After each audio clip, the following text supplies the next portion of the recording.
Good evening, guys. Steve here, and tonight I'm going to be talking about the film Phantom Thread, written and directed by Paul Thomas Anderson, and starring Daniel Day-Lewis, Vicky Krieps, and Lesley Manville, among others. The film takes place in 1950s London, and Daniel Day-Lewis plays a dressmaker named Reynolds Woodcock. Reynolds is not just a good dressmaker, he's a great dressmaker. He is not only an artist, he is a genius. However, this often manifests itself in what people would consider to be mad genius behavior. If you disrupt his daily routine in any way, shape, or form, he will verbally tear you a new asshole, and it is very hard for him to get back into the groove of what he wants to do. So the people around him and the people he interacts with, he basically has to maneuver around in a way that works for him. This goes all well and good until the appearance of Alma. Alma works at a restaurant that Reynolds decides to go to one day, and he ends up asking her to have dinner. This eventually results in her becoming his muse,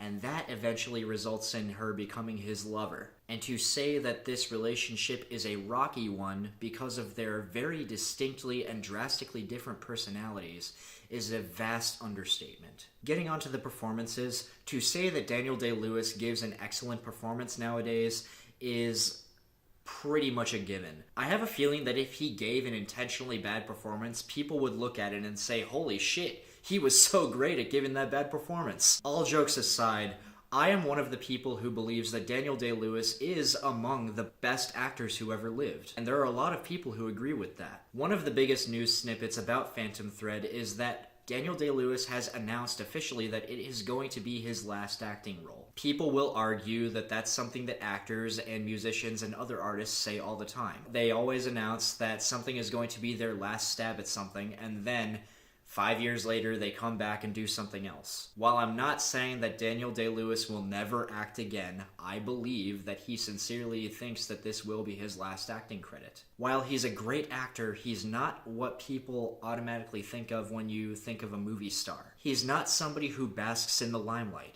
He's somebody who actually does it because he loves to act. But he's also the type of person that can only do it for a certain amount of time and then has to go home and then live privately and kind of cut off from the rest of the world. Now, if it is true that this is going to be Daniel Day-Lewis's last performance, he's going out with an extremely good one. This is an extremely fine-tuned and very complex, very good, and very compelling performance by Daniel Day-Lewis. Now, as I said, to say that Daniel Day-Lewis gives a great performance is something that's pretty much a given in any movie he does. But what are really surprising are the supporting performances by both Vicky Krieps as Alma and Lesley Manville as his sister Cyril. Vicky Krieps does an extraordinarily good job of conveying somebody who loves the person they're with, but wishes they would be a certain way. And there's a lot more to that, but I'll get to it later. Let's talk about Lesley Manville's performance as Cyril. Lesley Manville does a very good job of playing somebody who is almost a manipulative match for Daniel Day-Lewis's character of Reynolds. Because Cyril knows how Reynolds can be and knows the triggers that set him off, she knows what to tell people in order to not set him off. And she also knows, number one, how to calm him down, and number two, how to counteract when he feels that she's getting in his way in some way. There's a great scene, and I'm not going to spoil anything or say exactly what it is that's going on, but she makes it clear in one particular scene that even though he has this idea that people should not mess with his routine, he's not going to mess with her. And this is one of the ideas that the movie does a great job of playing with, which is the idea of manipulating people to get what you want. There is so much of that in this movie, and it adds to the fact that you never really know exactly which direction the movie is going to go in. One of the things that I will say about the movie, and makes me know that some people will not like the movie straight up, is that it's extremely slow moving. It takes a very long time to get where it's going. One could argue, and I would argue, that you can't really tell a story like this in a fast-paced fashion, so it has to be slow by default. But it can get to the point where you could squirm in your seat a bit just because of not the tension, because there is a lot of tension in this movie, and there are some parts that will make you squirm in your seat because of that. But there are also the parts that could make you squirm in your seat because, okay, I'm kind of bored, where's this going to go? So while I don't think that the slow pace is too much of a liability in and of itself, I feel like the film could have used a little bit of trimming just a very small amount. With that being said, Paul Thomas Anderson directs the shit out of this. This movie is extremely well directed. He's able to elicit exquisite performances out of everybody involved in the cast. He's extremely adept at setting up a scene, and he knows how to set up a scene in a way that actually works. Regardless of how long it takes to get it going, you know that it's going to pay off. And another thing that I must mention about this movie is the score. The score does a very good job of adding to the unpredictability of the movie. The score switches in the beginning from a very piano-tuned, very elegant, and very light-sounding score to, when you get to the darker moments, a very low orchestral score.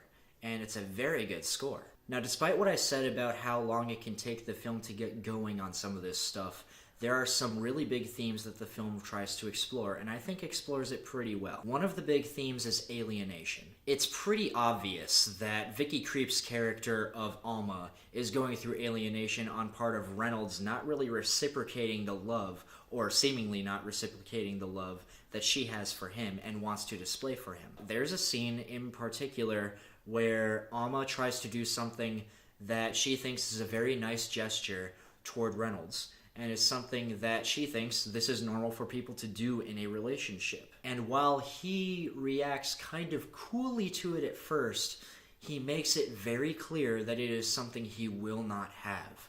And this is something that is devastating for Alma as a character. But another way in which it explores alienation is Reynolds' character. He knows exactly where he wants people to be, and if they go outside of that realm of where he wants them to be in his life, then it causes problems for him. So in a way, he's forcefully alienating himself from other people. Now, this is the part where I said that I would get into Anna Krieps' performance a little bit more, and I will warn you right now that if you want to see the film, and you haven't seen it yet, this is a pretty big spoiler. If you have not seen it and don't want it to be spoiled for you, I'd say stop it right now and just listen to the rest of what I have to say after you see the film. For others who have seen the film or don't give a shit about spoilers, this is one of the big things about the film that I think explores a really huge theme, which is the combination of manipulation and devotion. While Reynolds is very manipulative, and while Cyril is very manipulative, and they're both devoted to each other in that way, the most manipulative character in the film, in my opinion, is probably Alma. The scene toward the end of the film, when Reynolds really realizes that he needs her in a very different way than what he expected. The scene in which he deliberately lets her poison him in order to actually calm down, get sick, and eventually get back into the groove of dressmaking that he wants to be in, and the fact that she will do that in order to calm him down and be able to take care of him. The film does an excellent job at this moment of begging the question of how far is too far when you are devoted to something or someone. Reynolds loves his dressmaking. It's his passion. It's his devotion. His true devotion. But has he gone too far with it in that he manipulates people around him so that he can go about his business? And likewise, Alma is devoted to Reynolds in that she loves him and wants to be with him, and she's fascinated by him. But is it too far? And I think it is. Is it too far for her to deliberately poison him and make him sick so that he can actually be brought down to a point where he depends on her? Regardless of how slow it is getting up to this point, I thought that the film did an excellent job of bringing up the question of how far is too far when it comes to being devoted to something or someone. Because we often like to think of the idea that you can never be too devoted to somebody when you love them.